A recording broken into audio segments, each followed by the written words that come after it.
Today's daf is Yevamos daf Chav Gimel, and we are 24 lines from the top of daf Chav Beis Amud Beis, Tanu Rabbanan. Today's daf is being learned as a schos refuah shalema for Avadia ben Miriam Leah, Moshe Abba ben Devora bas Mecha, Shmuel ben Tehila, Elazar Lipa Shala ben Fega Rachel, Sarah Nachama bas Rus Malka, Baruch ben Rachel, Yisachar ben Hinda Liba, Malka Miriam bas Esther, and Esther Kreindel bas Devora. Today's daf is also being learned Ilu Nishmas Shlomo ben Yibadol Chaim Toivim, Reb Chaim Toiv. So today's daf is going to be a tale of two amudim. Really, part one and a part two. Both are Yevamistic, however, not the same sugya. The first part of today's daf is going to discuss the erva of achoisai. So arayos is one of the sub-themes of Maseches Yevamos, and the first part of today's daf is going to discuss one of the arayos, specifically the erva of achoisai. The second part of today's daf is going to get involved in some real geshmak Yevamos math, some real geshmak Yevamos cases. So first, the first part of the daf. So one of the arayos in the Torah is achoisai. What's achoisai? A person's sister, which from a high level is very straightforward. We all know what a sister is. Stating that when it comes to halacha, both in terms of the psukim and in terms of the Torah Shabbat Peh, there are actually many different variables in terms of what exactly a sister can mean. So for example, a person could have a sister where he shares a common father with his sister. A person could have a sister where he shares a common mother. A person could have a sister where he shares a common father and a common mother. Additionally, it's possible that the person's sister who came, let's say, because of the fact that they have a common father, came through the fact that his father was married to a woman, and through his ishus, through marriage, he had a daughter who, it turns out, is his sister. It's also possible that this sister, whose father is his father, was born not through marriage, but rather me'anu sasai.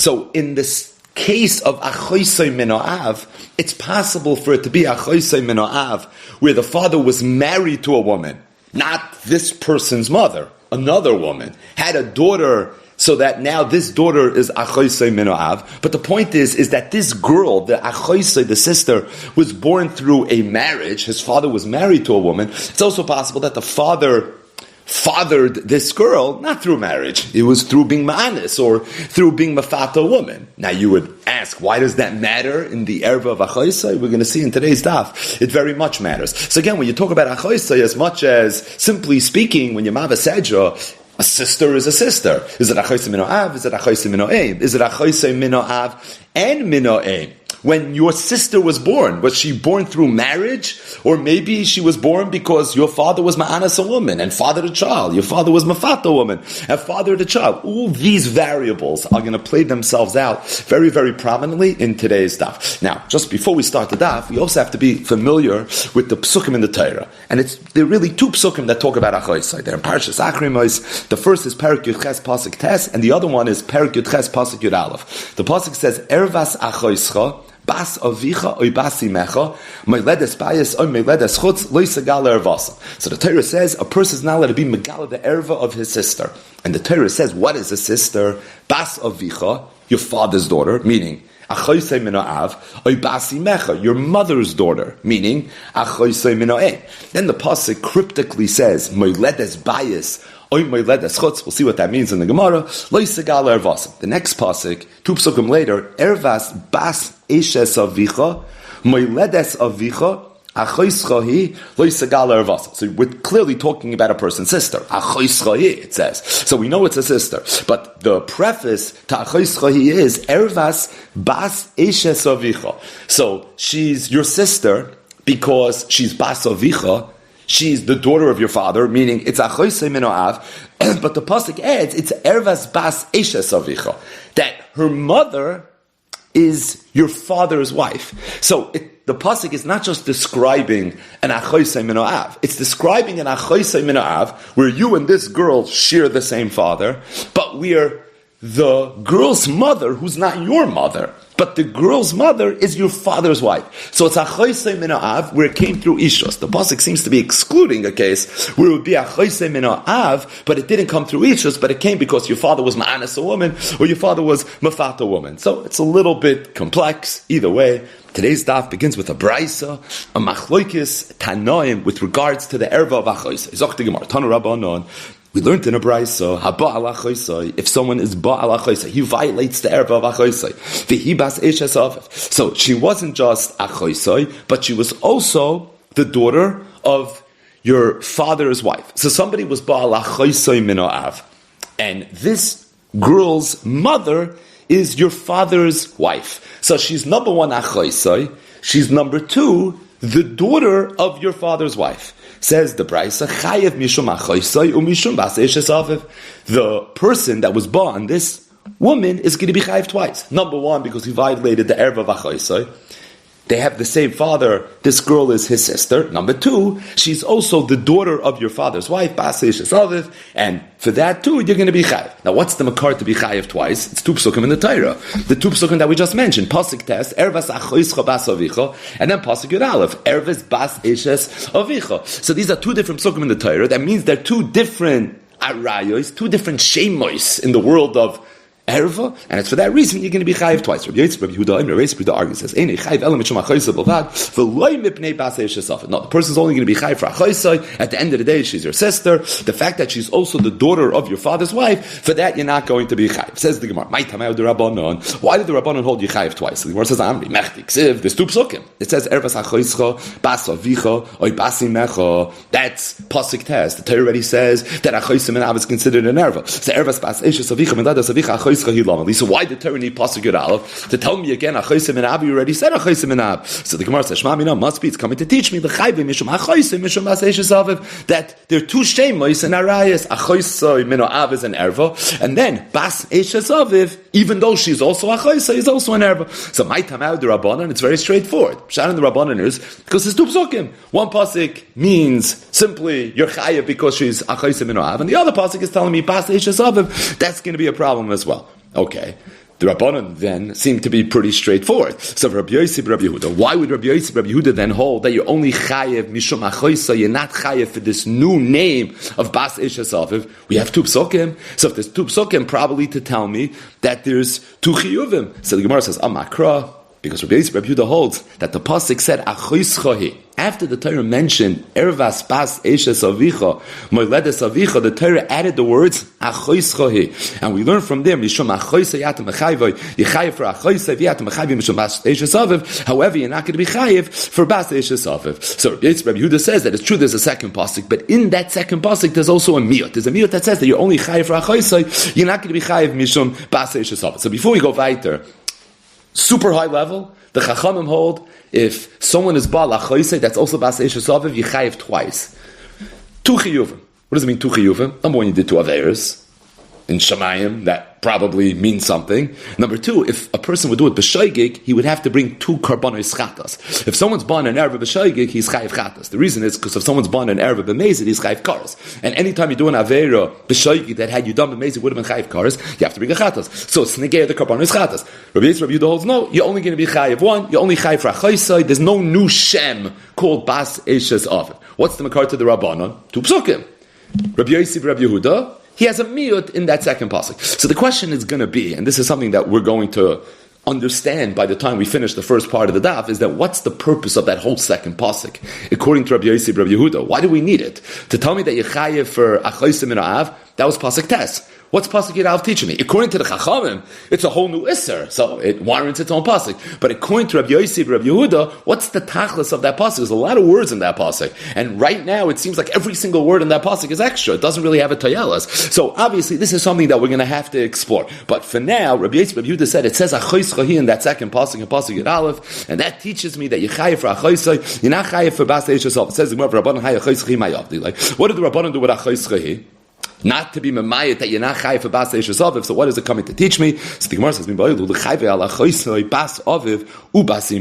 what I need achoischahi to teach me? The pasuk that mentions achoischa, the first pasuk tes, discusses achoisei min ha'av or achoisei min ha'em.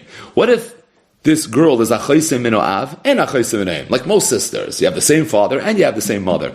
Interestingly enough, the pasuk never said that it's going to be a problem.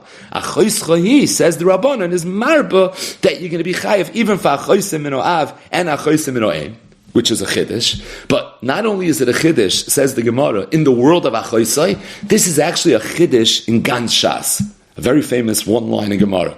Loimar, because from the fact that the Torah had to write the words Achoischa to teach me that Yechayev not only for Achoisem min ha'av or Achoisem min ha'em, but even for Achoisem min ha'av and Achoisem min ha'em, we learned She'ein Mazirim min adin. That had we not had a pasuk, I wouldn't have known it. Meaning, at first glance, you'll tell me, I need a pasuk to tell me Achoisem min ha'av, Achoisem min ha'em. If I know Achoisem min ha'av, and I know Achoisem min ha'em, it's like Kal v'chomer Achoisem min ha'av and Achoisem min ha'em. Teretz is true. Kal v'chomer really is a midah shatayr in the dreshes ban, and really you should be able to apply the kal v'chomer over here, but we can't. The reason is because this pasuk is an azara.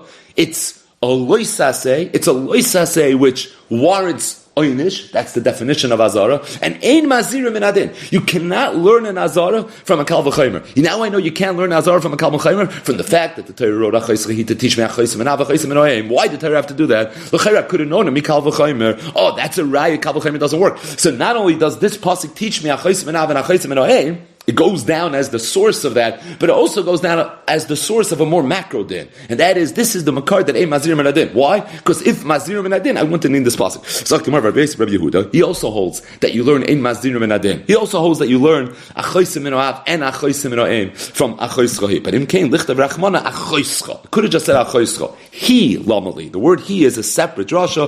Mishum achoischa atem mechayiv mishum eishasav. That's coming to teach me the second halacha. You only chayiv for achoischa, but you're not chayiv for bas eishasav. Why don't Rabbanan darshan behi? They hold that it still had to say he. Because had it not said the word he, it would have only said achoischa. So I would have said, yeah, achoischa is coming to be marba achoisem min ha'av and achoisem min ha'em. But not because ein mazir min adin, lo'ila mazir min adin. But still the Torah said achoischa. Why? If mazirim in adin, and I would know mikal v'chomer, so why would the Torah have to say achoischa? Because p'chitei achoischa calls rachman olam. You're going to ask me that if mazirim in adin, I could have known mikal v'chomer. Why did the Torah have to mention it?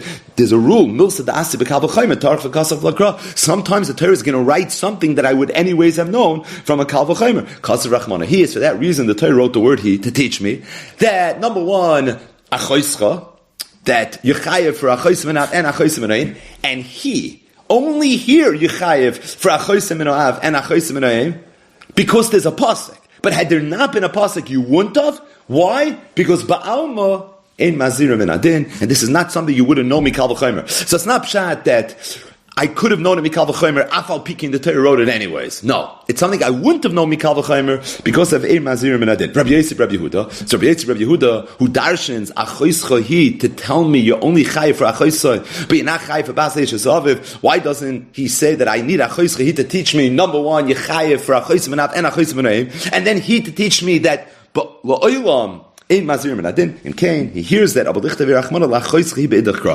Yosef, Rabbi Yehuda says, I hear that. Meaning it's a taina. But if that's really what the Torah wanted to tell me, the Torah would have written it in the previous pasuk. And the fact that the Torah wrote it in this pasuk, the pasuk that mentions ervas bas eishes avicha, what the Torah is telling me is that even when it's bas eishes aviv, and you would have thought that maybe there should be a new erva over here because of bas eishes aviv, kamash malon, that there's not going to be a new erva of bas eishes aviv. So again, we have a machlokes between Rabbi Yosef, Rabbi Yehuda, and the Chachamim. If someone's baal achoisem min ha'av, and she's also bas eishes aviv. Just to clarify this one point, it's possible for achoisem min ha'av not to be bas eishes aviv, like we mentioned in the introduction.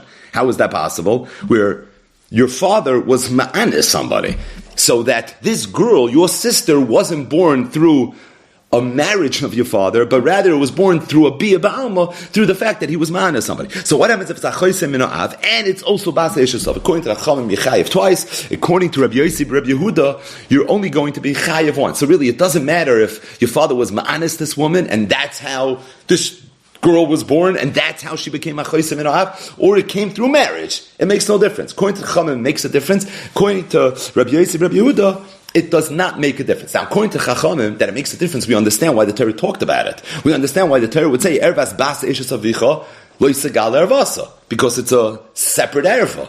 Ad kedei kach, achoyse min ha'av, that's also bas eishesava, you're going to be chayv twice. Once for achoyse min ha'av, and number two for bas eishesava. But according to Rabbi Yisrael, Rabbi Yehuda, that it's really not teaching me anything, so that why did the Torah mention the words bas eishesavicha? So the Gemara says, mi boyale, it's coming to teach us, mishi yeshli ishos lavicha, but the only time somebody's chayv for achoyse min ha'av is if the mother of your sister, again, you don't have the same mother, you only have the same father, but the mother of your sister was a woman that if your father wanted, he could have married. But in the event that a person's father had a daughter, but through a woman that he could not have married, for example, through a shifcha kenanis, it's a non-Jewish slave, or a full-fledged non-Jew, being that there's no ishus, in that case, the daughter that was born is not going to be your sister. Why? Because if her mother's not a Jew, she's not Jewish. Therefore, you're not considered brother and sister, and in that case, it's not going to be an erva. So the Gemara says, you want to know why the Torah said ervas bas eishes avicha, according to Rabbi Yisrael, Rabbi Yehuda, not to teach me a new erva of bas eishes avicha, but it's to teach me that the only time achoyse min ha'av is considered an erva is if it came through a woman where there could have been an ishos. What does it mean there could have been an ishos? She's a Jewish woman. But if she's a non-Jewish woman, she's a shevcha knanis, or she's an ayvedes kechavim, being that there couldn't have been marriage, so that girl is not nesiachas to the father. If the girl's not nesiachas to the father, that means even though she's your sister because you share the same father, you really don't share the same father. You're miyuchas to your father, but she is not miyuchas to her father, and as a result, you're not brother and sister. If you're not brother and sister, so you're not going to be chayv. So it says the Gemara, so how does Rabbi Yisrael Rabbi Yehuda know that when it says ervas bas eishes avicha, it's coming to be ma'ay, it's such a dramatic case, a case where it's not shayach ishos, maybe more pashas, maybe it's coming to be ma'ay, a case where punk there was no ishos. So maybe what the Torah is coming to say is that if your person's father would be ma'anis woman and then have a daughter, it wouldn't be considered achos v'nav regarding the erva of achos. So the Gemara says you can't say that. Meaning that's pashas. If someone has a sibling that came because the person's father was ma'anis a woman, the sibling's a sibling. Ma'anis really plays no role in terms of dictating relationships and kurva and erva. Even though it plays a role in the parsha of Arayas, but in terms of kurva, really not. How do you know that? The Rav asks us there. The pasuk says, "Ervas bas bincha oy bas bitcha loy segala." It says a person is not allowed to be megala the erva of his granddaughter. Right? Bas bincha doesn't matter if it's his son's daughter or if it's his daughter's daughter. At the end of the day, bas binoy and bas bitoy are considered Arayas. Arayas mentioned in the first Mishnah Masechtas Yevamos. These are Arayas that are going to be a problem. Now it sounds a little bit like Habastida, Bas Bita, Bas Benadida, Ubas Bita Dida Shari. It sounds like a person's wife's granddaughter. Maybe it would be mutter. The problem is before Shabbat that says not that way. Ervas isha ubita loy segala as bas bena ves bas bita. It says clearly that a person's not allowed to be megala the erva. Bas bena bas bita. These are also two of the rights mentioned in our Mishnah. These are considered a right. So we have a steer. Here it's mashma only the person's own granddaughters, and there it's mashma even the person's wife's granddaughters. You have to say okay, it's not kamba'itz and kambenasuin. You have to say that the pasuk that says ervas bas bincha or bas bitcha is talking about where you are married. It's talking about where you had a daughter, a granddaughter through ointzen. And over there, the halach is that your own granddaughter is going to be considered an erva, but the anusa's granddaughter will not be considered an erva. There would have been a havamida that maybe your anusa's granddaughter is also an erva. Kamashmalan, she's not going to be an erva. But if it's your wife's granddaughter, then it is going to be an erva. But what do you see from here? That a person's daughter, even if it's not through ishos, even if it's through ointzen, is considered a daughter. So you see, if it's considered a daughter, it would also be considered a sister. Meaning, if a man fathers a child through ointzen, that girl's considered his daughter, the gabi, the erva of bita and bas bena, then so too, that girl has to be considered his daughter, so that if he has a son through marriage, the son and the daughter are going to be brother and sister. So you can't tell me that ervas bas eshes avicha is coming to be mema'et, a case where a person has a sister, because they have the same father, but the sister was born through ointzen. Why not? Because it's Pashit that is considered a sister. How do I know that? I know that from the Erev of Bita, Bas Bita, and Bas Bina. So the Gemara says, okay, maybe when it says Erevas Bas Eishes Avicha, it's coming to be Mayit something else. Maybe it's coming to be Mayit in the event that a person has a sister, because they have the same father, but the sister was born because the person's father was over on a Chayve Lavin. So the Gemara says, Rav Papa said, that's neither here nor there. Why? Because Chayvi Lavin, Tavsi Ba Kedushin. Because Kedushin's Teufis B'Chayvi Lavin. So if Kedushin's Teufis B'Chayvi Lavin, how is that Nesmait from Ervas Bas Eishes Avicha?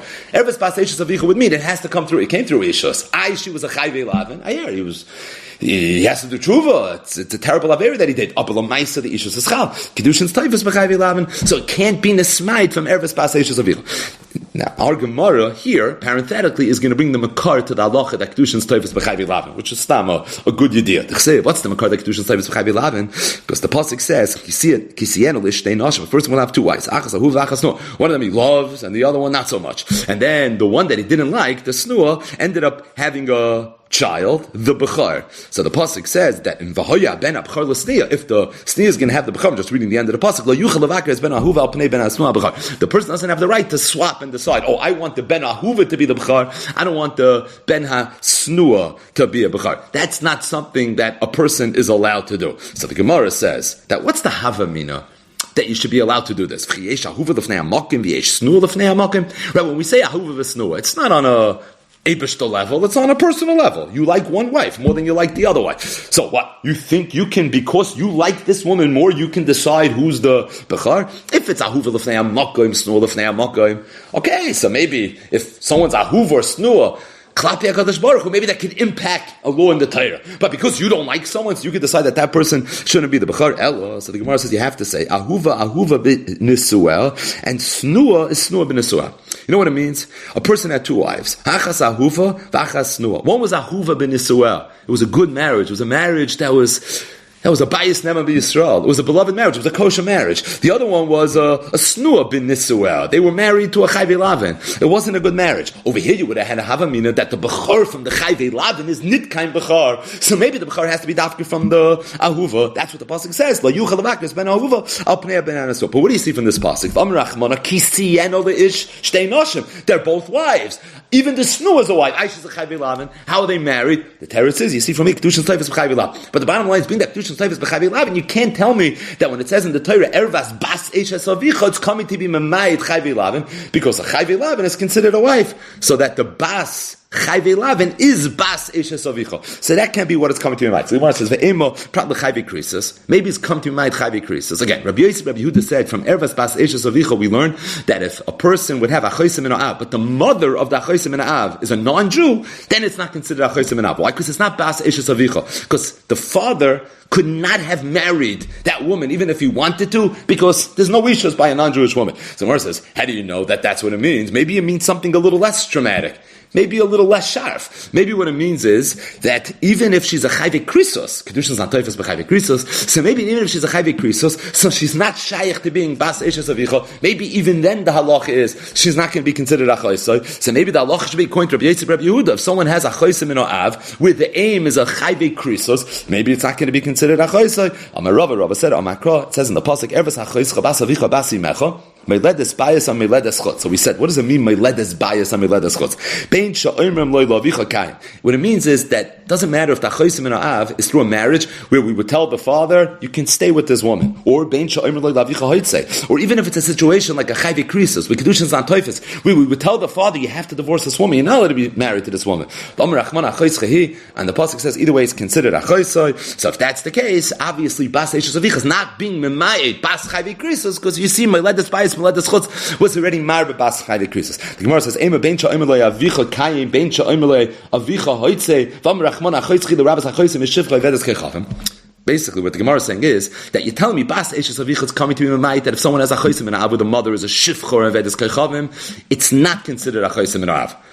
But if the mother was a chayvei krisos, even though kedushin is not toivus b'chayvei krisos, it is considered a chosim in Av. How do I know that? Because it says meiledes bias and meiledes chutz. So really, you have two drushes that are soiser each other. On the one hand, bas eishes avicha is memayit, a case where you have a chosim in Av, where the mother of your sister was someone that your father couldn't have married. And then I have a riboy, meiledes bias, meiledes chutz, that tells me even if the mother of your sister is someone that the father wasn't able to marry. Essentially what we're saying is from bas eishes avicha we're memayit a shifcha nevedes kechavim. From meiledes bias, meiledes chutz we're mar b'chayvei krisos. So the Gemara is going to do what it always does. How do you know that we might this from this, we mar that from there? So says the Gemara, maybe when it says It's coming to be marba achoisem yeshivcha or from Avedes Kechavim. The Gemara says you can't say that because the pasuk says basleishes avicha. You have the mute.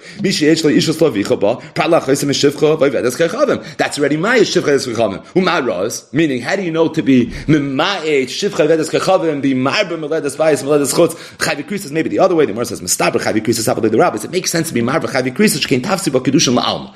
Even though this person in particular couldn't have married this chavi krisis because to him, let's say it's a relative, but the rest of the world she's not a relative. So she's a woman that's a bas kedushin to everybody else, as opposed to a shivcha knanis and a vedes kechavim. She's someone that no one can marry. Versus adarabba. I can tell you as far just the opposite. I can tell you a kula in shivcha and a vedes kechavim. Shivcha and vedes kechavim havalei the rabbis the imagaira l'didei nami tafsa b'kedushin. These women, if they're megayer, even this person can marry. Aber erva, nothing can ever be done to now allow this person to be able to marry her. So yeah, you would think at first glance, who's more removed from marriage? A shivcha vedes kechavim or a chayve krisis? A shivcha vedes kechavim, because she can't marry anybody. Chayve krisis, that's your own personal issue. That's your own problem. But the Gemara says, I can say fakir, because although klape the Welt, the chayve krisis is more shaykh to the kedushin, but klape you, the chayve krisis is less shaykh to the kedushin, because you can never marry the chayve krisis. The shivcha, the vedes kechavim can be megayer, then you will be able to marry. But the Gemara says that's not a taina. You know why? Geshmak is svara, because the chima megayer gufa achrinohi. If a woman's megayer gershon is gayer katan shenoy ladami, she's already a whole new person. So it's not that person became mutter; it's a new person. This person that's us now will never be mutter, not to you, not to anybody. As a result, therefore, when we're married from basleishes avicha her, as opposed to the chayvi krisis when marba from Meiledes Bayis and from Meiledes Chos. So essentially, what we're saying is we have machlokes raised within the Rabbanon, right? Just to take stock for 1 second. According to the Rabbanon, if someone is born a chosim and av, that's also basleishes avicha, not through anusasa. Also basleishes avicha chayv shnai. You chayv for a chosim and av, you chayv for basleishes avicha. According to Rabbi Yosef, Yehudi, you're not chayv for basleishes avicha. I said, why did the Torah say basleishes avicha? Because the Torah was coming to define a chosim and av. The only time you chayv for a chosim and av is if the mother was at least someone that was shaykh to an ishus. Lamute what? After further review, lemute a shivcha and an avedes kechavim. Zokimar v'Rabbanon lemute shivcha avedes kechavim. How do Rabbanon know that if someone has an achosim in a app through a shivcha avedes kechavim, she's his mind? Don't tell me from basleishes avicha because you need a basleishes avicha. It's taken to teach me that there's a whole new erva. So how do you know this halacha? So the Gemara says nafkalu meo isha v'ladeo tiyaladineo. We had this in yesterday's daf. And we saw that from the Parsha of Avodim, we learned that if an Evet Ivri was married to a Shivcha Knanis, in the event that it's permissible, the halacha is, if they had children, the children stay with the Adon. So what do you see from there? You see that if a person, a Yid, has a child through a Shivcha, the children are not nesiachis to the father, then nesiachis to the shivcha. So if the children are not nesiachis to the father, then this girl is not going to be achosim anav. Not going to be achosim anav. That's when you know this halacha. So Rabbi Yosef Rabbi Yehuda. Why did Rabbi Yosef Rabbi Yehuda learn that halacha? Why doesn't he baseish avicha? Why doesn't he learn that achosim anav is not achosim anav? From a isha v'ladeh til adinel chad b'shivcha chad b'vezcham. He does. He needs a ish v'ladeh til adinel to tell me that the daughter of a shivcha knanis is not nesiachis to her father. Thus, it's not achosim anav. And he needs the pasuk of baseish avicha to tell me that a bas oivedes kecham, a full-fledged non-Jew not. So again, just to appreciate the nuance, a shivcha knanis is a non-Jewish woman that was sold into slavery to a yid. So the yid now owns this girl. The halach is just like an evet knani. When he becomes an Evet Knani, he becomes a Yisrael b'miktzas, he's chayv in mitzvahs, la mi'isha, any mitzvah that a woman's chayv in, he's chayv in as well. The same is true for a Shivcha Knana. So she becomes this quasi-yid. Rambam's lashon is Yisrael b'miktzas, a little bit of a geiris. That's what happens. An Ovedes Kechavim, that's a full-fledged non-Jew. So Rabbi Yisrael says, I need two psukim. I need a pasuk to know that Achoisim and Av, when the mother's a Shivcha Knanis, is not considered Achoisim and Av, and I need to know Achoisim and Av when the mother was a Ovedes Kechavim. Why? So I only had Shivcha b'shum I would say a shivcha is worse. A shivcha has no chayis at all to her father. Shvachos are hefker to a certain degree, and as a result, there's no relationship to the father.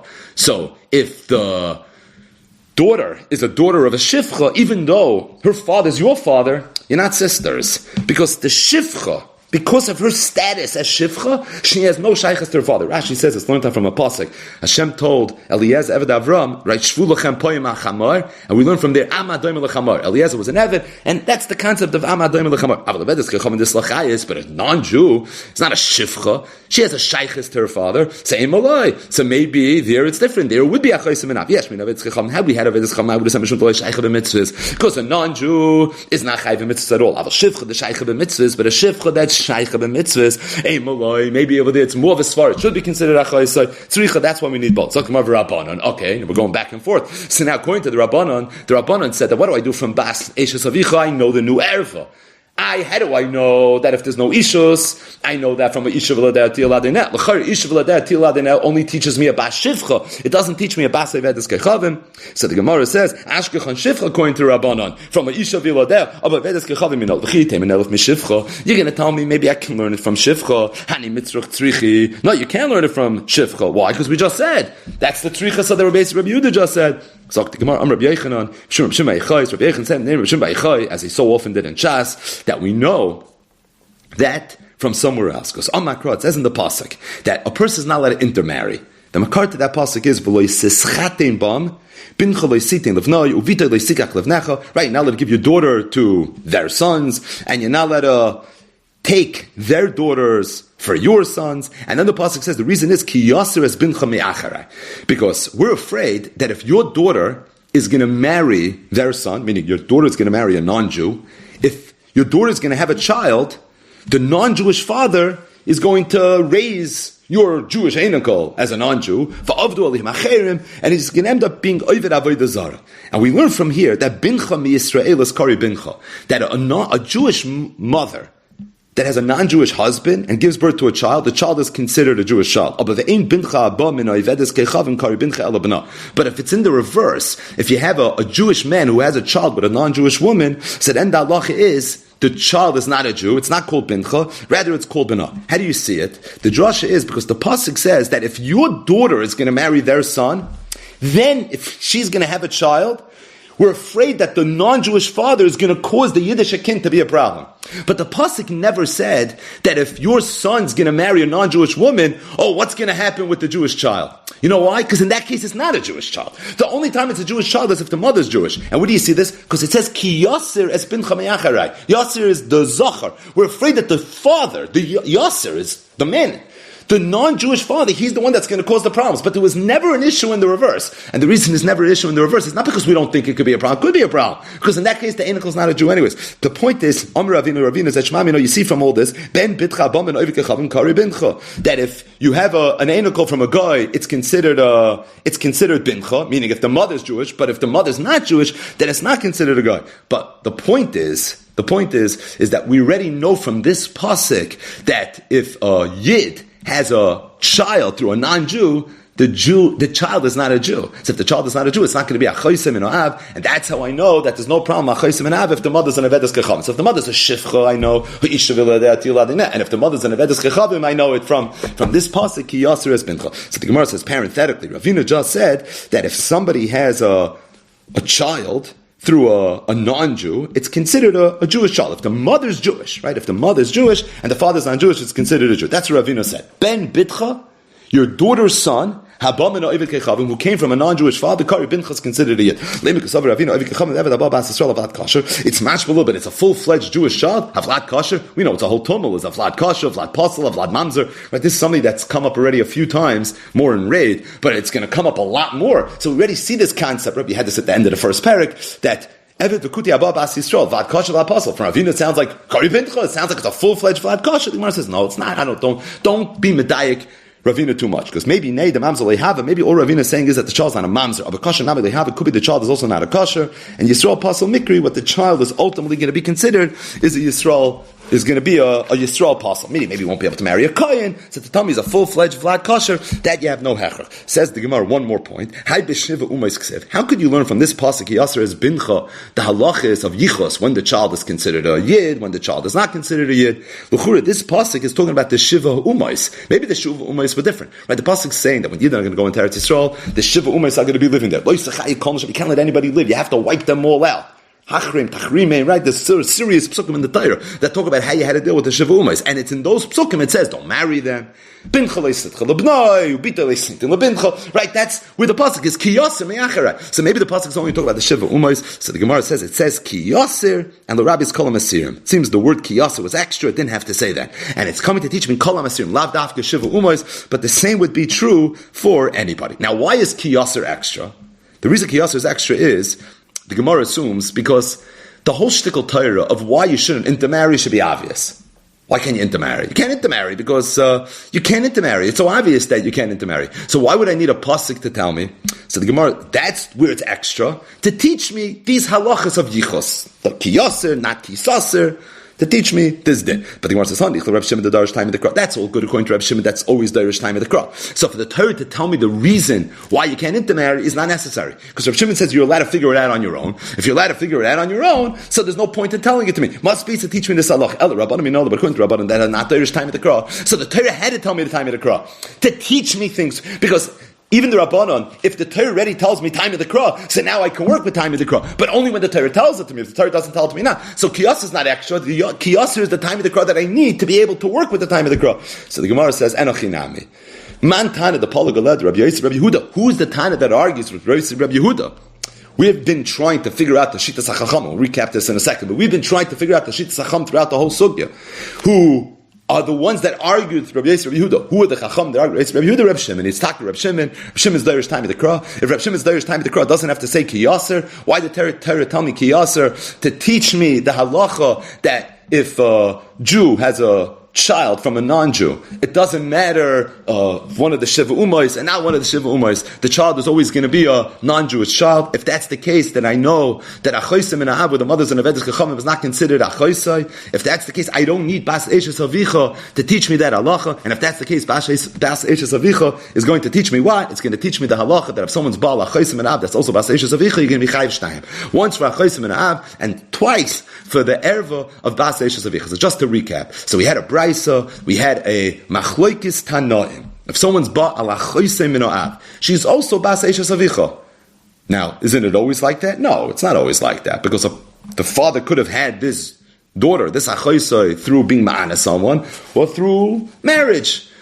The point is, if someone's ba an achoisei, that's also Bas Eishes Avicha. According to the Chacham, Yechayiv Shtayim. Yechayiv for Achoisei, Yechayiv for Bas Eishes Avicha. According to Rabbi Yosef, Rabbi Yehuda, Yechayiv 1. Yechayiv for Achoisei, you're not Chayiv for Bas Eishes Avicha. My time of the Rabbanon, it's two psukim. Ervas Achoischa Bas Avicha Bas Yimecha, that's one pasuk, and then Ervas Bas Eishes Avicha, Loisagal Ervasa, it's two separate psukim. Rabbi Yosef, Rabbi Yehuda doesn't darshan that second pasuk to teach me a second erva. It's one Shem erva. What then does he do with that pasuk? It's a long pasuk. He teaches me two great halachas. Number one, Ervas Bas Eishes Avicha teaches me that if someone has a choisem in Av, where the mother is a guy, so the halacha is she's not your sister, which is really a very important general halacha, that a man who has a child through a non-Jew, the child is not nesiachis to the father at all, so that's a very important halacha. To teach me in that case it won't be a choisem in Av, and a choischa he also teaches me important halacha. Also a kloliistic halacha. The halacha that we saw at the very beginning of the daf, that ein mazira min hadeh. We move along to the second part of today's daf, which is a return to our regular program, the intense Gemaras, the intense cases of Meseches Yevamos. Somebody got married. He was Mekadesh a woman. The problem is, he doesn't know who he was Mekadesh. Now, the good news is, he's able to narrow it down to one of two people. It just so happens that those two people are sisters. So he was Mekadesh, one of two sisters, but the Ein Yoideya Eze Mehem Kidesh. The problem is, he doesn't know which one of the two sisters he was Mekadesh. Says the Mishnah, halachically, this is the way he would go about it. Number one, if he wants to divorce the woman that he was Mekadesh, being that he doesn't know who he was Mekadesh, Noisin get Lazu, he would have to give a get to this sister, he would have to give a get to the other sister. Why? Because maybe this is the sister that he's married to, maybe that's the sister that he's married to. That's easy. This is where it gets fun. Mace, what happens if he dies, and he had one brother? So the halach is this one brother, he won't be able to do yibum, but rather what he's going to have to do is, he's going to have to do chalitza to both of these sisters. Now let's just explain. The reason the brother can't do Yibum is because he has a suffix who his Yevamos is. He knows the Yevamos is either this sister or that sister. Okay, what's the issue? If he's miyabim the Yevama, that's good. But what happens if he ends up being miyabem, meaning marrying not the Yevama, but the sister? Being that he has a zika to the Yevama, so the sister is achoisku kasai. Achoisku kasai is a problem, albeit midrabanan, yesh zika, and it's for that reason, this is something that he wouldn't be able to do. So for him to go ahead and do yibum is an issue because he might be poikeya ba'achoisku kasai. Now, for him to do nothing with these two sisters, that's for sure a problem, because one of these sisters is a Yevama L'shuk, and as a result, she's not allowed to get married unless something happens. So if you can't do Yibum, you can't do nothing, what must you do? So therefore, what you have to do is you have to do Chalitza. What happens if this man who was Mekadesh, one of two sisters, died, left over no children? However, he had not one brother, he had two brothers. So then the halach is Echad Choyletz ve'Echad Miyabim. One brother does Chalitza, and after that brother does Chalitza, if the other brother wants to do Yibum, it's going to be okay. And here too, for a brother to go now and do Yibum is a problem, because maybe he's being Miyabim, the other sister, meaning not the sister that his brother was married to. As a result, she is achois kukasa, because the real Yevama, there's a zika, and you're not allowed to be pageya b'achois kukasa. To do yibum is not something that you can do. So what do you have to do? You have to do chalitza. But the point is that once one brother does chalitza, if the other brother wants to do yibum, in that instance, it's going to be okay. Now, it's kedai to just stop for 1 second. In the first case, where there was only one brother that was alive, we said that he has to be chalitz l'shteim. He has to do chalitza to both of the sisters. He can't do yibam because of achois kukasai. Can't do nothing. So as a result, what he needs to do is he needs to do chalitza. The truth is, why can't the brother do chalitza to one, and after he does chalitza to one, let him do yibam to the other?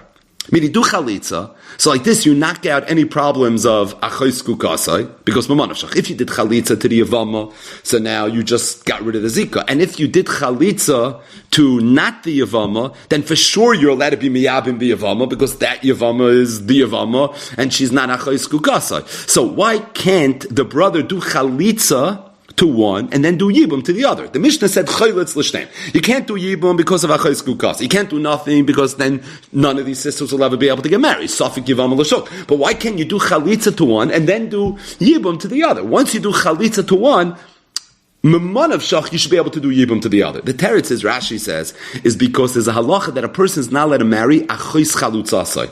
Once a man does chalitza, he's not allowed to marry the sister of the woman that he did chalitza to. So it's for that reason you can't do chalitza to one and then be miyabim the other, because maybe you did chalitza to the real Yevama, and now you're going to go marry her sister. She's achois chalutzasai. Achois chalutzasai is a problem, because again, they're sisters. And for that reason, that's not going to be okay. That's only an issue if there's one brother. If there are two brothers, then one brother could do chalitza, and the other brother could do yibum, because you have the same amount of shav cheshbon, and over here you don't have a problem of achois chalutzasai. Achois chalutzasai would mean the brother that did chalitza, he can't marry chalutzasai's sister.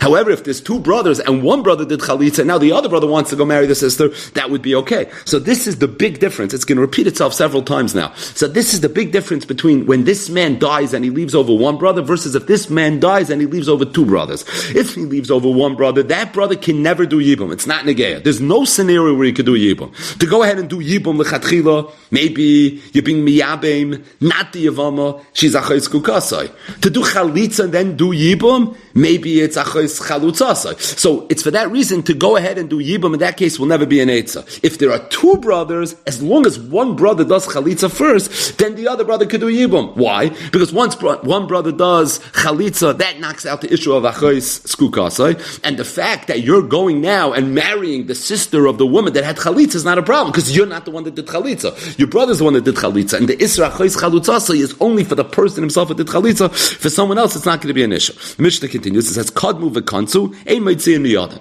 In the event that, again, this man died, he left over two brothers, these two sisters, one of them is his wife, we don't know which one.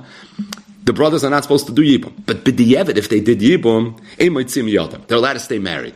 And the reason is because even though they weren't lekatchila allowed to do yibum because of the issue of achois kukasai, but once they get married, at that point it's not an issue anymore. And the reason is because once they get married, once they do the yibum, the zik is gone. One of the brothers is marrying the Yevama. Once the real brother well, the brother we know is real, but once the brother marries the real Yevama, at that point her Zika is gone. So if her Zika is gone, the other brother is no longer violating an Isra of Achos Kukasai, because the Yibum of the brother that actually did the Yibum knocked it out. So they weren't the Katchila supposed to do this. You weren't supposed to be Miyabim, because you don't know if you're getting the right Yevama. But once the Yibum happened anyways, so Maman of Shach were fine, because the one that did the right Yibum, he's for sure fine. And even the other brother, he's not being Pagea anymore B'achais Kukasa, because that was only an issue when there was a Zika. But once there's no Zika, and why would there be no Zika? Because now there's Yibum. Yibum knocks out the Zika. So being that at this point there's no Zika anymore, so it's for that reason it's not going to be an issue. So again, just to get this clear, what was the setup of the first part of the Mishnah? You have a man, he married a woman, but he doesn't know who. He narrowed it down to two women. They're both sisters. So basically he's married to one of two sisters. He doesn't know which one of the sisters they are. So obviously both of these women are Safik Eishes Ishes, and as a result they would each need their own individual get if they ever wanted to get married. The question is, what happens when this case meets Yevamos? If this man dies, the Mishnah said it depends if he has one brother or if he has two brothers. If he has one brother, that one brother will never be able to do Yibum. Why? Because to go do Yibum, Achais Kukasai, once you do Chalitza to do Yibum with the other one, is Achais Chalutasai. So there's no scenario where he'll be able to do Yibum. If there were two brothers, then there is a scenario where you can do Yibum. How is there a scenario where you're able to do Yibum? There's actually two scenarios. Number one, if one brother does Chalitza, then you can do Yibum. Number two, Kadmu v'Kansu, but the Eved, if they did Yibum, they weren't supposed to, then they'll be able to stay married. So the Mishnah now is going to build off this foundational case, and it's going to give additional cases. But once you get this, up until this point, then really everything else in the Mishnah sort of falls into place. A few wrinkles along the way, but it sort of falls into place. With the Gemara as well. What ends up if there were two people that married two sisters? So there were two people, not one person. That was the first case of the Mishnah. That was the easy case. Now already we have two people that married two sisters. And each one of these two people, not brothers by the way, but each one of these two people married one of the two sisters. So you have Reuven and Shimon, not brothers. They each married two sisters, Rachel and Leah. One married Rachel, the other one married Leah. We don't know which one married who.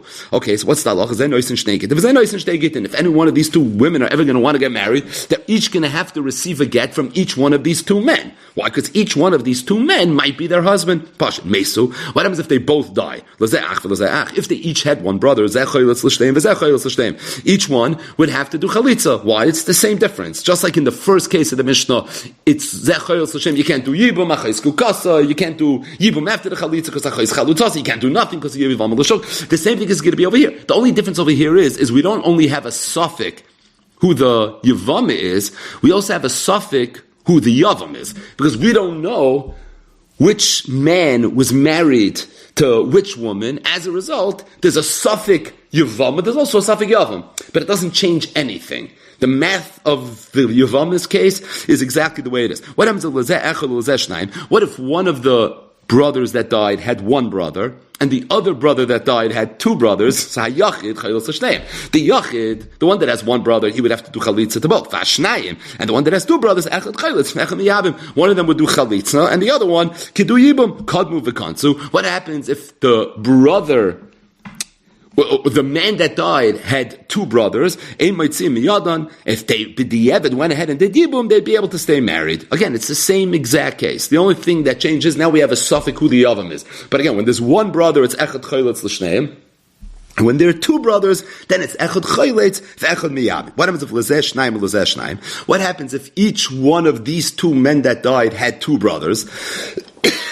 So again, you don't know who the real Yavam is, but each is a set of two, meaning each one of these men that died have two brothers. So the halach is achiv shalzeh choylitz la'achas v'achiv shalzeh choylitz la'achas. Each one of their brothers will have to do chalitza for one. Achiv shalzeh miyabim chalutzasei shalzeh v'achiv shalzeh miyabim chalutzasei shalzeh. So it's the same halacha. Each one of these two sets of brothers would have the din of echad choylitz v'echad miyabim. Kadmu shnayim v'chaltzu. What happens if two of the brothers, meaning one of the men that died, two brothers, went ahead and did chalitza, lo yibmu hashnayim, so the other person that died's brothers should not both do yibum. Ela echad chayleitz, one of them should do chalitza. Ve'echad miyabim, the other one should do yibum. Kadmu v'kansu, but the evidence if they both did yibum, eimaytzim miyadam. The halach is that they're allowed to stay married. So again, this is like real Yevamos cases, but just to be clear, the Gemara will explain whatever needs explanation. The foundation, the bones of this Mishnah is very, very straightforward. We're talking about a case where a man is married, he's not sure who he's married to, it's one of two sisters, which creates an intricate complication in the world of Yevamos. Why? Because now that the man dies, if you want to go ahead and you want to do Yibum, the Yavam does, there's a problem, because you are potentially marrying the Yevamos sister, which is an issue of Achais Kukasai. So it depends if there's one brother, if there's two brothers. That was the aside of the Mishnah. Says the Gemara. What was the case? The case was Misha Kidesh Achas Mishtei Achayas. Somebody's married to one of two sisters. He doesn't know which one of these two sisters he's married to. How does this even happen? How's it possible? What's Pasha the case? Wait, he doesn't know who he married? How would he not know who he married? So the assumption of the Gemara is, Rashi speaks out, that what must have happened is that a person made a shliach to go ahead and be mekadosh inisha on his behalf. And he went over to two women that happened to have been sisters, and he said, Hare achas mikem mikudesh esli, that I want one of you to be a shliach.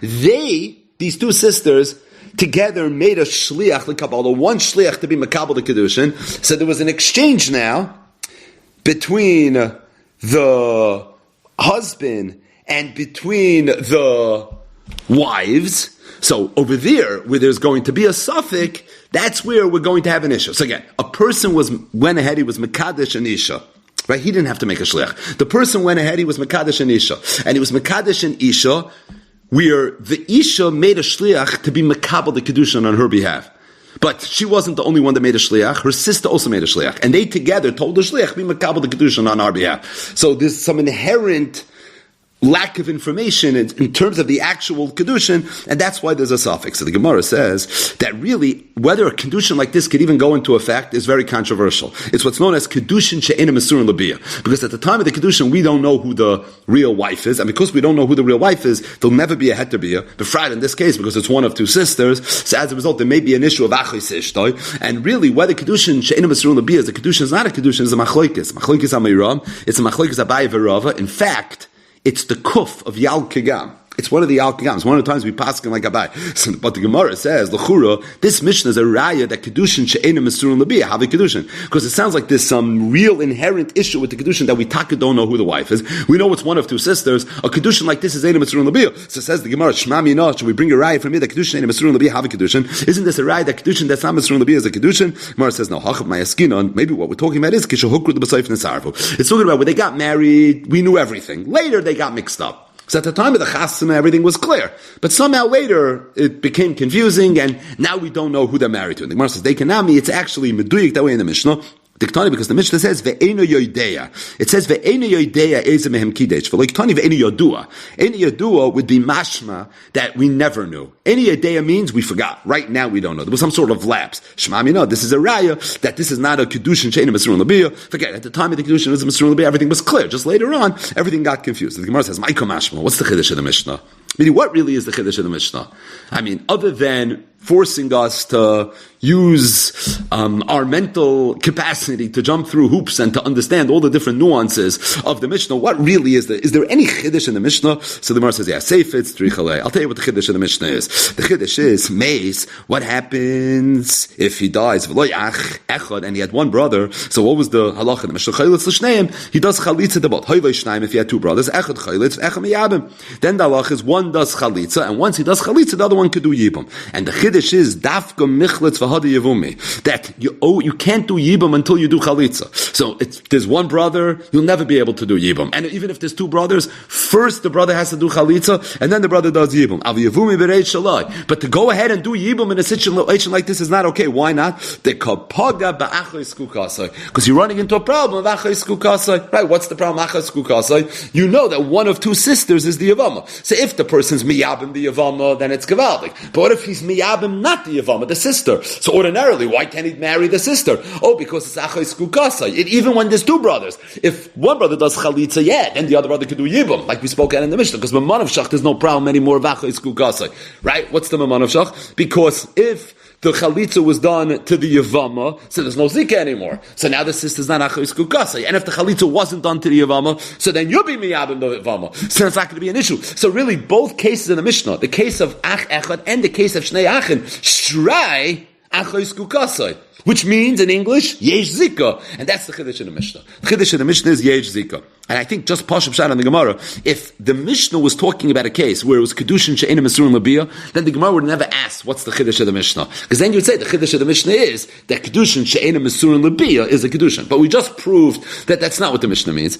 The Mishnah is not talking about a Kedushin She'ena Mesurin Labiyah. There was no flaw in the Etzem Kedushin, but rather the Mishnah is referring to a case where it was Hukru L'B'Soif Nesarvu, Deikonami, because it says Eino Yodeya, and it doesn't say Eino Yodua. So the Mishnah's Chiddush is not Kedushin She'ena Mesurin Labiyah. So what is the Chiddush of the Mishnah? Chiddush of the Mishnah is Yesh Zika. Okay, moving along. Mishnah then said, what happens if you had two people that were both Mekadesh, two sisters, and there too they got mixed up? So the Gemara jumps in right away and says, Shmai b'no Kedushin She'ena Mesurin Labiyah, have a Kedushin. Okay, this case should be a Raya. Maybe the second case is a Kedushin She'ena Mesurin Labiyah. Gemara says, no, Hachanami Kishur K'du B'Soif Nesarvu. Just like the first case is talking about a Kedushin that was Mesurin Labiyah, what happened? They got mixed up later. So too the second case is also talking about that. And Gemara says, Deikanami, I'll prove it to you, Diktani, Ve'en Yodeya. It says, Ve'en Yodeya, V'Liktani Ve'en Yodua. Shmami no. It says, Ve'en Yodeya.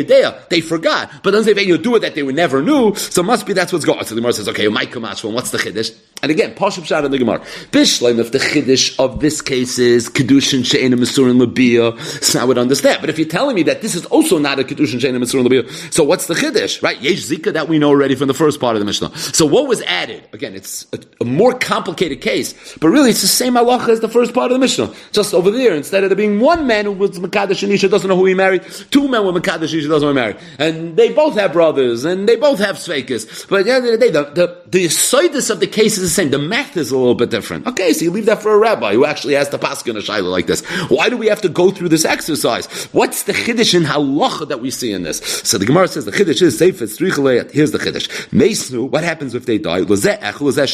One of the men that was Mekadesh Shanisha and doesn't know who had one brother, and the other one had Shnaim, he had two brothers. So what was the halacha of the Mishnah? Yachid Chayil Shnaim. The one that had one brother should do Chalitza to both. Vashnaim, the one that had two brothers, the halacha is Echad Chayilitz. One does Chalitza, Echad Miyabim, and the other one should do Yibam. Oh, that's the Chiddush. The Chiddush is where one brother, or one man had one brother, and the other man had two brothers. The one that has one brother is Chayil Shnaim, and the one that had two brothers, Echad Chayilitz, Echad Miyabim. Somewhere says Pshita. That's also Pashat. Why? Hainu Reisha. Wasn't that the Reisha? What did the Reisha say? Man dies, doesn't know who he was Mekadesh, one of two sisters. If he has one brother, he's Chayil Tzl'shteim. If he had two brothers, Echad Chayil, Echad Miyabim. That's exactly what the Mishnah is saying. Punk, the Mishnah is talking about where there were two men that were Mekadesh, these two sisters. One had one brother, the other had two brothers. Okay, so the one that had one brother does exactly what the Reisha, the Mishnah said, you do when there's one brother, and the one that had two brothers does what the Reish the Mishnah said you do when you have two brothers. So the Gemara says, no, Geshmak Chiddush, Mao, the Tema would have thought Ligzatreya Tuchad. Over here, being that there's two different men, and they both find themselves in the same Din Torah, in the same Shiloh over here, where they don't know what to do, and one has one brother, and the other one has two brothers. So you would have thought that being that the one that has one brother can't do Yibum, he has to be Chaylitz L'Shteyem. So maybe even the one with the two brothers, we would say be Chaylitz L'Shteyem. Why? Maybe we should be Geizer Treyat Uchad, Kamash Malon. That's the Chiddush of the Mishnah, that the Mishnah says, no, the one that has one brother, Taka, has to be Chaylitz L'Shteyem, but the one that has two brothers, over there, could be Echad Chaylitz V'Echad Miyabim. And then the Gemara continues and says there's actually another Chiddush. The Dafka Michlatz V'Hada Yevume. That you have to make sure that the brother that's going to be Chaylitz L'Shteyem is going to be Chaylitz L'Shteyem before the brother is going to be Miyabim. Meaning there's two men. One has one brother, and one has two brothers. The one that has one brother is going to do chalitza to both of these sisters. The one that has two brothers, one brother needs to do chalitza. If the other one wants to do yibum, we could do yibum. The point what we're saying is that the brother that does yibum, not only does he have to do yibum after the brother his own brother does chalitza, but he also has to wait until after the other husband's brother does chalitza. He has to wait until all the chalitzas are done. Only then is he going to be allowed to do yibum. That's not going to be okay. And why not? The Gemara says the kapaga be yavam l'shot, because otherwise he may run into a problem with yavam l'shot. What's the point? The point is we don't really know who was married to who. So if the man that had one brother is not going to do chalitza, he's going to wait. And then the one that had two brothers, the first one will be chayletz, and the second one will do yibum. What happens if the lady that he's being miyabim was really the other man's wife? That other man's brother didn't do chalitza yet. So if he didn't do chalitza yet, she's still the Yevamos l'shok. She's asa midayraisa to get married. So how you let her be miyabim her? Yeah, it's very nice. Your brother did chalitza. That alleviated the issur rabbanon that potentially might be her of achos kukasai. But what about the issur dayraisa of Yevamos l'shok? So for that, you would need first the one that had one brother to be chayletz l'shneim. So in the event that he's the real yavam, so he just knocked out all the zika. There's no problem with Yevamos l'shok. But the problem is maybe he's not the right one, and you're still having an issue of achos kukasai.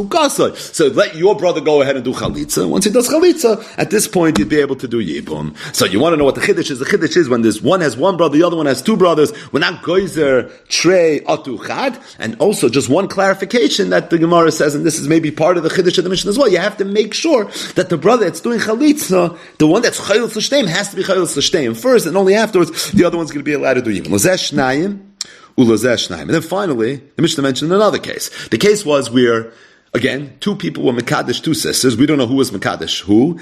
And they both died, and they both had two brothers. So what was the halacha of the Mishnah? Each one of the brothers would for sure have to do chalitza to one. And then the other brother can be miyabim the other Yevama.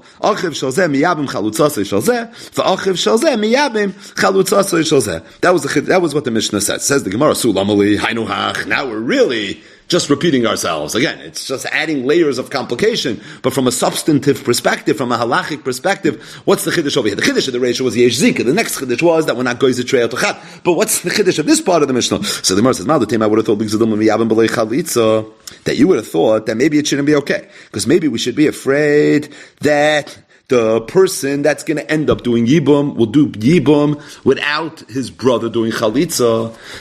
Kamash Malan, that's not something that we're worried about. And again, here too, the chiddush is that you need that one of the brothers of one of the people that died and one of the brothers of the other person that died, each should do chalitza before the brother that's going to do yibum does yibum, because otherwise you're going to run into a problem of Yevamos l'shok. So Ma'od I would have thought that maybe in all this confusion over here, it's not going to play itself out. Kamash Malan, that's the chiddush, that it's going to be okay. It says the Gemara, why is this different than the following Mishnah? Which Mishnah? The Mishnah of Arba'achin. Arba'achin, there were four brothers. His two of them were married to two sisters.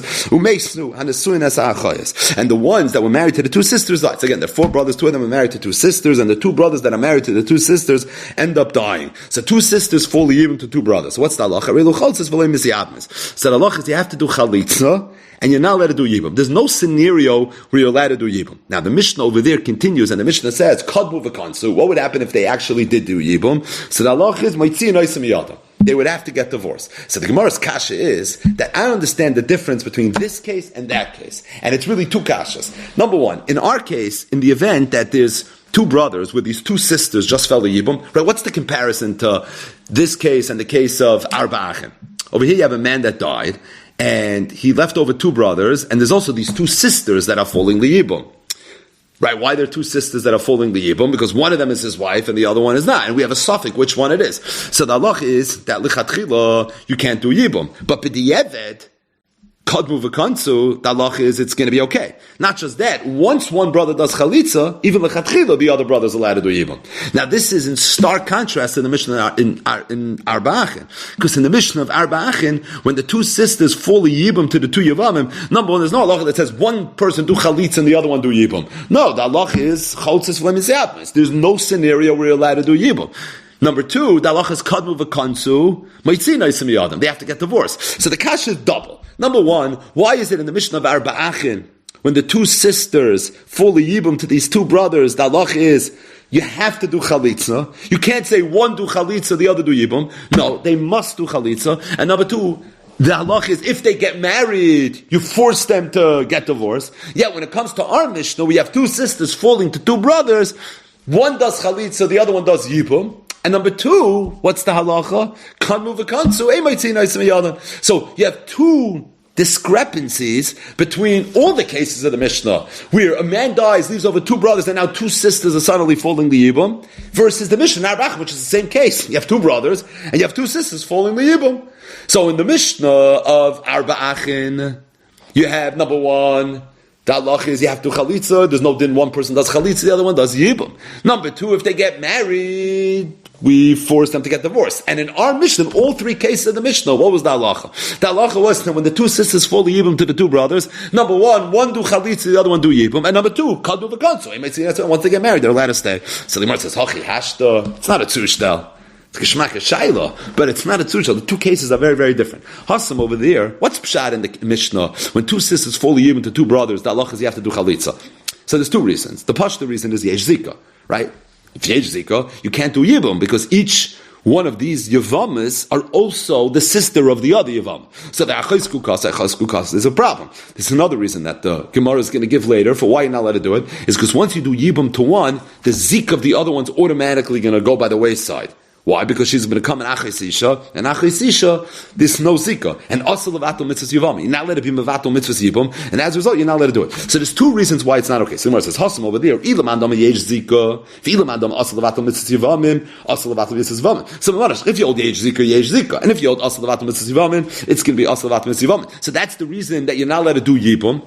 Each one has to do chalitza, and so much so that even b'diavad, if somebody violated it, was so disturbed, we force you to get divorced. But over here, hacha kol chad v'chad emer didei kamis ramule. Over here, it's different. Over here, there aren't two sisters that fell a yibum. What happened over here?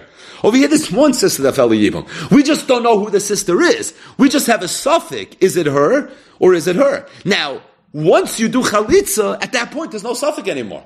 Because once one brother does chalitza, like we spoke at already, so then for sure the zika is gone, or at the very least, the one that you're being miyabim is the Yevama. So there's not going to be a problem. And even in the case of kadmu v'kansu, at the end of the day, over here when that kadmu v'kansu, lav dafke, anyone did anything wrong. The Gemara says, kol chad v'chad ema, did they come as ramila? Each person could say, I married the right Yevama. I mean that's possible. And if you marry the right Yevama, then there is no achoy skukasai, so it's not going to be a problem. In the case of Arba Achim, there's a vaday achoy skukasai, because two Yevamas fell a Yibam. So over there, being that two Yevamas fell a Yibam, so over there it's much more stringent. Over here, the whole thing is a suffix. We don't know if there's an achoy skukasai. That's why, if you do chalitz, if you have a way to be machrir the suffix, go for it. Adarabba.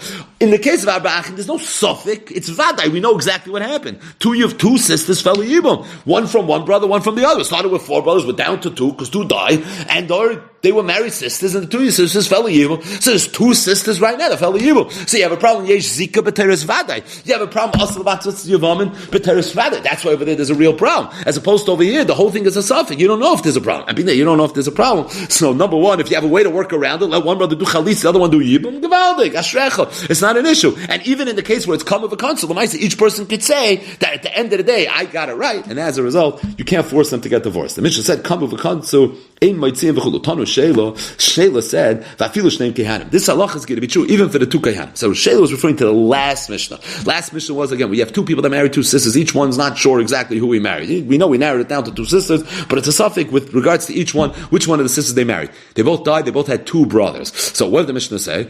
That in the event that 2 of the brothers did chalitza, then the other 2 brothers, one would do chalitza, and the other one would do yibam. Not just that, but kadmu v'kansu. If the other 2 brothers went and did yibam, it's going to be okay. So Shela said, even if those 2 brothers were kohanim, even if they're kohanim. Now, why is that a chiddush? The reason it's a chiddush is because once the other brothers did chalitza, a kohen is not allowed to marry a chalutza. So, being that these women received chalitza from the other person that died's brothers, so maybe they should have a din of a chalutza, and if they have a din of a chalutza, so maybe they're not allowed to get married. Zok the Gemara, Zok Shela, they could. My time, the reason is because chalutza d'rabbanan, because the whole issue for going to marry chalutza is an issue d'rabbanan, for safik chalutza, the gods b'rabbanan, and misafik d'rabbanan weren't guys, and it's only a safik. Why is it a safik? Because we don't really know who the right Yavam is. So their chalitza might have not even been a chalitza, meaning the chalitza that was done to this Yevamo that this Kohen is marrying might have not been a real chalitza. So it's a suffix whether it was even a real chalitza, and because the suffix if it was even a real chalitza, so it's for that reason it's not going to be an issue, meaning each one is a suffix, so therefore misafik is not going to be wrong. So the Gemara says, the chalutza d'Rabbanan, is that true? The issue for a Kohen to marry chalutza only is the D'Rabbanan, but Tanya we learned to the Bryce, so it says that a Kohen is not allowed to marry a grusha. Ain't liyala grusha, chalutza minayin. How do you know chalutza tamalim? It says v'isha. It says the word v'isha in the parasha of Gerusha. V'isha Gerusha. Why do I have to say v'isha? So it's to tell me that not only a grusha, but even a chalutza. So the Gemara says, no, really midrabbanan, really it's only this Rabbanan. V'kra asmachta ba'almahu. And this pasuk is an asmachta ba'alma.